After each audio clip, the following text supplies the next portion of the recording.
Welcome to the Inside Syracuse Basketball Podcast. I'm Mike Waters. Today on the podcast, I'm joined by Mike Curtis, a former colleague at syracuse.com, who is now the Detroit Pistons beat writer for the Detroit News. I talked with Mike about Syracuse guard Judah Mintz's play at the NBA Combine, Buddy Boeheim's year in the Pistons organization, and his lunch with Syracuse and Detroit legend Dave Bing. Well, welcome back to another edition of the Inside Syracuse Basketball Podcast, and today we got a real treat, and I'm looking forward to this because it gives me a chance to catch up with a former colleague, and I was about to say former friend. He's still a friend. So former colleague and friend, former syracuse.com writer, Mike Curtis. Mike, how are you? Doing well. I love when my previous and current lives just mesh together. Well, and that's kind of what our two beats do now. For those who don't know, you left us at syracuse.com about a year ago to become the Detroit Pistons beat writer, right, out there in Detroit. Can you tell us about your new job, your new gig, your employer there, and how that's going for you? Yeah, so I'm coming up on a year. It'll be in July of being the Pistons beat writer here at the Detroit News. Anybody who knows my story knows I always wanted to cover the NBA, and to do it back close to home, where I'm from, Saginaw, Michigan. It's been a dream. It's really been a dream. A lot of growing pains for sure, as any new job. But for the most part, man, it's just been fun. Like talking to players, getting to know them on a more deeper and personal level, as well as the coaches, coaching staff, executives. You know, we got a lot of Syracuse people up here. The first Syracuse person, I'll tell you the story. First Syracuse person I linked up with was Dave Bing. Not bad. Not bad at all. Former Detroit Piston, former Syracuse point guard. He played with Jim Boeheim back in the 60s. Correct me if I'm wrong. No, you're good. And yeah, so met up with him for lunch, and we just exchanged stories about his days at Syracuse, what he thinks of the current Pistons and the regime and where they should go. But he was really a joy to talk to. And I always like soaking up information from veteran players who have played the game long before. But that was a treat. That absolutely was. And I've met Dave Bing on a couple of occasions and talked to him often, and he's just got such a almost regal demeanor about him. You know, he's stately. When you're around him, you know you're around with somebody with that a little bit of gravitas there with a Dave Bing. Yeah, and I got to see him again when Coach Boeheim came to visit Buddy back in April, I want to say. So it was good to see him too. That's really cool. And so this is kind of the time of the year where your world and my world, the NBA and college basketball, kind of start to meet here a little bit. We have the draft coming up, and you know, today more than ever, you have college players entering the draft while retaining their eligibility. They could come back to school, so there really is sort of a Venn diagram going on of guys who are in the pros, guys who are in college, and guys who are in between trying to decide. And one of those guys this year is Syracuse guard Judah Mintz. And I know you were at the NBA Combine just last week, and so was Judah. I would love to kind of get your thoughts on Judah's week at the Combine. Where do you want to start? Let's start with just his measurables. We know he's a 6'3" guard. He has a 6'3" wingspan. One of the things I learned at the Combine this year is how important the wingspan is, because I think it goes to the versatility of a player on the offense and defensive end. I heard a lot of scouts just pinpoint the wingspan and how it's more important for the wingspan to be taller than the guy is listed in shoes. Yes. And it's interesting because, like, for example, Eastern Michigan forward Monty Bates, he's listed at 6'9", but his wingspan is much shorter than his actual height.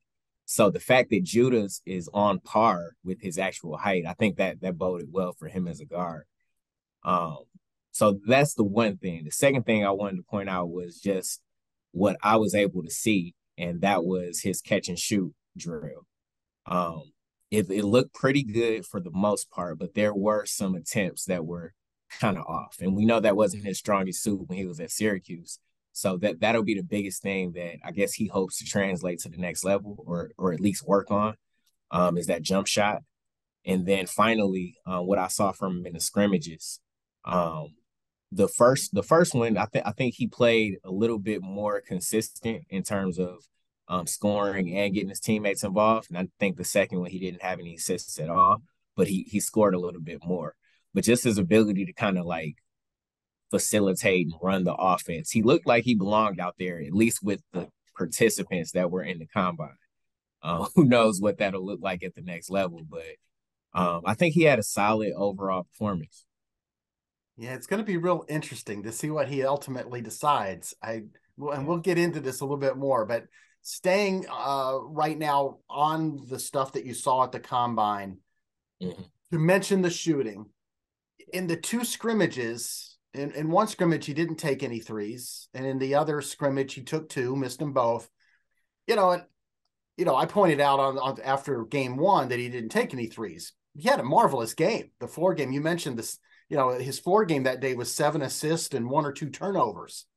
Right. I like the idea that he didn't force threes at the combine as if he was trying to prove something to the scouts on hand, like, look, I can shoot. It was like, Yeah. I watched the game myself. I didn't see him turn down shots. It was nice to see him not force anything, because I know sometimes those things can get into a kid's head when he's at the combine. Yeah, like the NBA Combine is the next step to getting drafted. So for a lot of these guys that aren't guaranteed lottery picks, guaranteed first rounders, this is kind of make or break for them. So you want to go out and prove that you can do everything that they say you can't do. Right. But I think sometimes it's best to just stick to your strengths. If you're a facilitator, make sure you get your teammates involved. If you can rebound, make sure you rebound. If you can block shots, play as much defense as you can. But it was good to see Judah not force the issue and kind of shoot shots that he maybe isn't as comfortable taking, especially at the NBA three, which that's a big difference from college three. Right. And you mentioned the shooting drill, and I saw the video you took. You tweeted it out of him in that, I call it a 5-star, because it's basically 5 points on the court, if people can imagine it in their heads. Both corners, both wings, and then from the top of the key, and the player just kind of goes from one spot to another, hitting all 5 spots in succession. Judah, by my count, watching your video, he went 8 of 16. That seems like a good number, but I was wondering, did you watch other guys, and how does 8 of 16 compare with other guards? Yeah, so it's funny when you think about it, it's 50%, and you want a guy that can shoot 50% in the league, but like these are wide open shots, and a lot of like pros, they're knocking down 80%, 70% of those jumpers. So a lot of participants did that as well. So when you think about how it stacks up and measures against other players, it's kind of a little average or below average, but I think it was pretty solid. If you can knock down 50% and you're not considered a shooter, I think that's pretty good. Yeah, I get that. I get what you're saying. Absolutely. He certainly would have knocked down the idea that he can't shoot. Absolutely. Right. Yeah. Yeah. He's Uh, he's he's at least capable. it's there. I think scouts that I've talked to, they were looking just for progress. I talked to a couple scouts prior to the combine, and they just kind of wanted to see, okay, what's he been working on since the end of the college season back in mid-March and mid-May? And, there's time to hone things and work on stuff. What was the general, or was there any general buzz up in among folks watching it? If you were up there in the stands or wherever, you don't have to mention any names, but if you were sitting near somebody, what were they telling you? Yeah, yeah. So I spoke to a fellow beat writer within the league, and she spoke to an executive, a part of a particular organization. And that executive was watching Judah, and the general sense was they felt that he should have stayed one more year. That he would have been best fit to come out next year, get a little bit more experience under his belt, get just that a little bit more confidence in his shooting and his decision making. Because I think sometimes Judah has a tendency to kind of go 0 to 100. And I think we saw that during some tough late game situations at Syracuse. So I think that was the general consensus from that executive, at least what was told by me from that beat writer. But that's the only piece of feedback I got on Judah. Yeah, in my talks with folks, it's been kind of split. They're intrigued by him very much. Yeah. And if he comes out, it sounds like he's probably a mid to late second round pick. Yeah. But they also, NBA people love the idea of kids going back to school too. That runs contrary to what I think a lot of folks think. Like, a lot of folks out there, fans, they think the NBA wants to scoop all these guys up. Yeah. But in reality, the NBA would love a lot of these kids to stay an extra year. So they don't have to pay them. They don't have to worry about them. And they get to watch them one more year. And the more you get to see a kid, the better idea you get. It's why you don't have, for a while, I think the NBA got rid of the guys coming straight out of high school into the draft. Yeah. They were blowing draft picks because it was hard to really judge a kid based on a senior year in high school. They wanted to see him at the college game, right? Yeah, and now you have to have that 1 year of just out of college, out of high school experience, whether you go to college, whether you go to the G League, whether you go to overtime elite, or whether you go overseas. Overseas used to be the only option. Now you got a plethora of options to choose from. So, I think they're trying to make sure guys are prepared as well once they enter the league. They don't want someone who's just raw at their, I guess, skill set. They want guys who have kind of been through fire a little bit. I think also they want guys that they've got a lot more data on. Whether it's like just watching more, adding up more numbers, or just seeing development too. Yeah. Were players available really at the combine to you? And did Judah speak to the media? Yeah. So Judah was speaking right next to Amani Bates during his media session, and I know who you had to talk to. I had to fulfill my workly obligations and talk to Amani, but I think there was one national reporter that spoke to him. I think it was Yahoo Sports.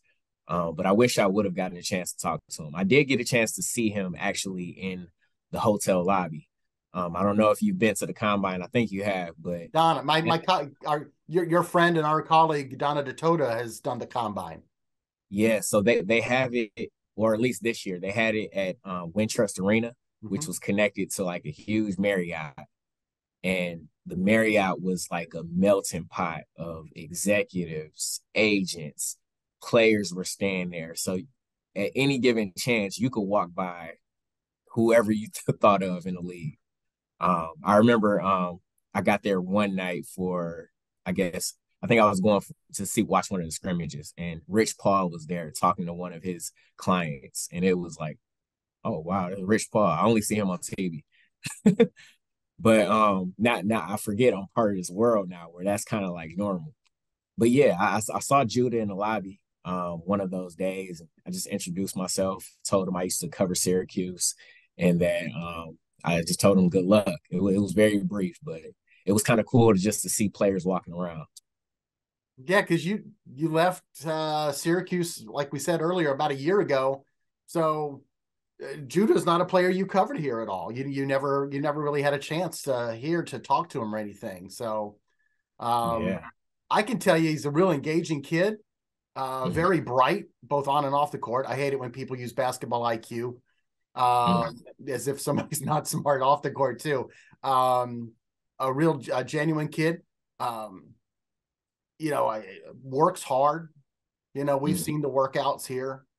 It'll be real interesting. He's got, as we record now, a week. I don't know exactly when we're going to get this podcast up, but the deadline for him to decide whether to stay in the draft or withdraw is coming up on May 31st. What's your gut feeling? What's my gut feeling? I really Yeah, don't know.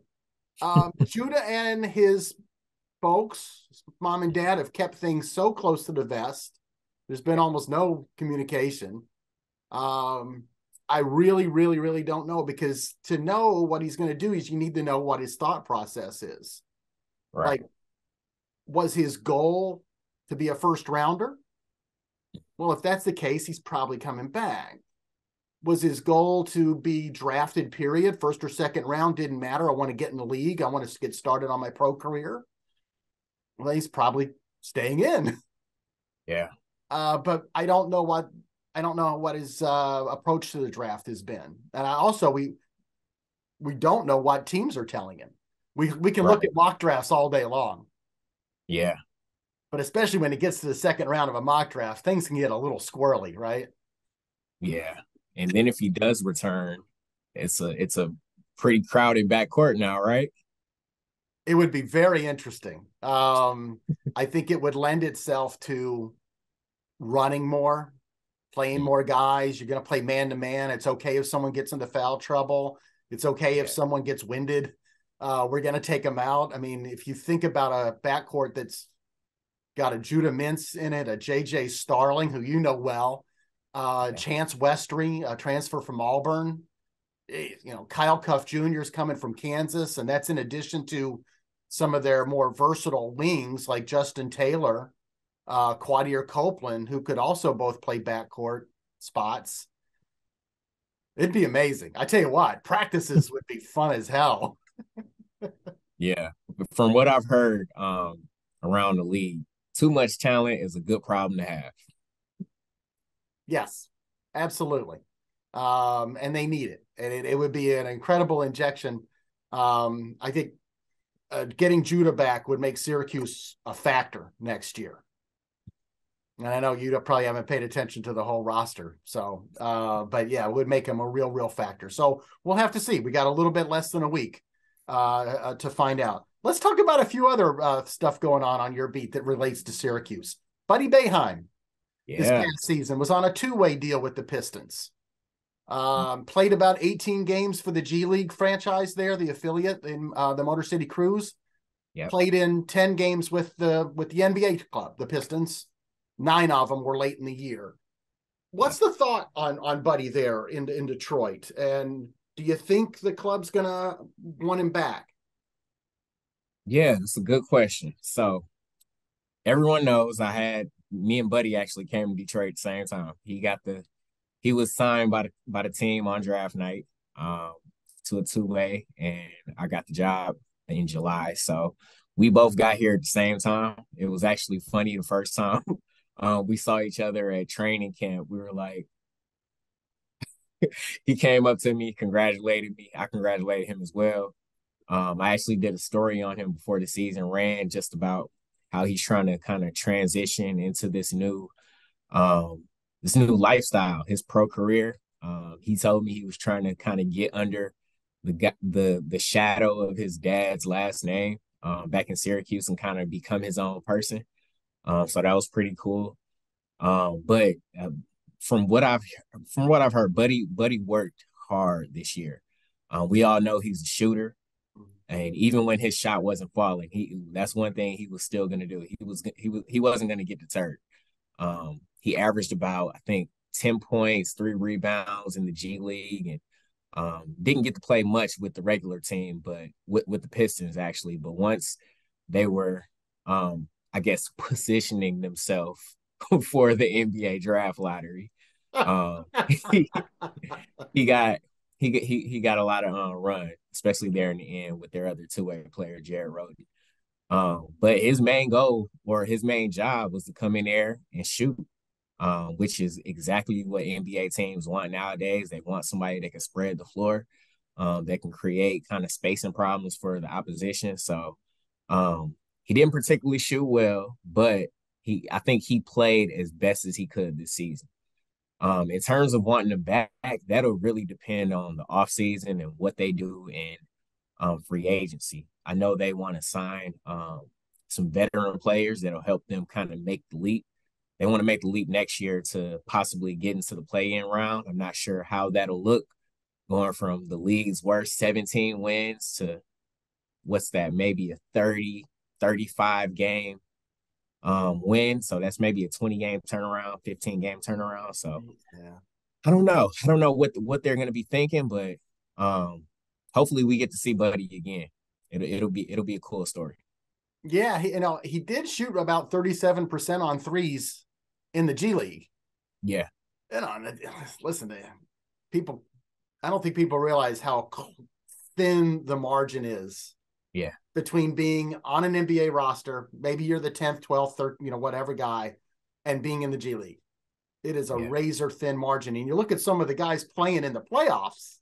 There's guys there, undrafted free agents, guys who are on two-way deals, have been in the G League, and they're still playing right now, on ESPN or TNT in the playoffs. So Yeah, I was just thinking of Miami's Caleb Martin, who went undrafted. The story around is how J. Cole got him a scrimmage with the Heat and the rapper J. Cole. He's actually right there. So it's he so was it's so explaining that for me, everybody. I'm sure all the viewers and listeners knew. just in case. You never know who you're speaking to. That's Um, but the bobblehead yeah. is Jim Palmer, the Jim Palmer bobblehead. That's See, I wouldn't have known that if you hadn't explained it to me. Oh man, but yeah, two league contracts. You never know where they can lead you.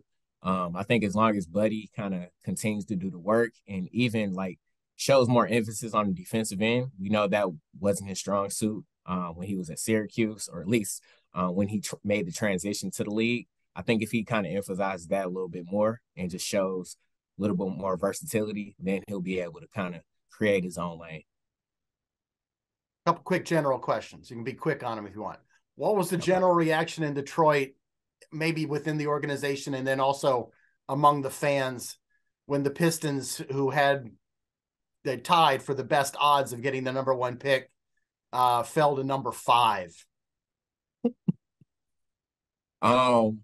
So I was in the room, not in the actual lottery room, but in the room where they did the show. Um, and everything was going according to plan. 14 through 6, it was just as it was predicted. Once it got to number 5, and Mark Tatum, deputy commissioner, showed the Pistons, there was a gasp in the room like no other. Really? Media, players in attendance, coaches, executives, it's like everyone was shocked that Detroit, who was projected to be number 1, fell so far to number 5. Yeah. And that was the largest jump in franchise history. Their previous jump was like 2. Last year, they were projected at 3 and they slipped to 5. But this year, they were projected at 1 and slipped to 5. So it was kind of a gut punch for the organization and for the fans. A lot of fans thought the lottery was rigged, which that's not the case. They have media in the lottery room just for that reason. So yeah, it was a gut punch for this team who desperately wanted Victor Wembanyama. So now Detroit Pistons general manager, former Syracuse assistant Troy Weaver, has to make lemons out of lemonade here with the number 5 pick. And we know a year ago they slipped a couple and they pulled Jaden Ivey out of Purdue, who I love. I thought that was a great pick. So where's Troy go with this year's pick at number 5? It won't be Victor. It won't be Victor. But they're pretty, I would say, satisfied with their options at number 5. It's funny, you mentioned Troy has to make lemons out of lemonade. In his end of the season presser, he was asked about just making plans centered around the lottery and what would happen if they didn't get Victor. But he said, I was taught to make $1 out of 15 cents. So it kind of goes along with your making lemons out of lemonade analogy. But they're going to be looking for a forward.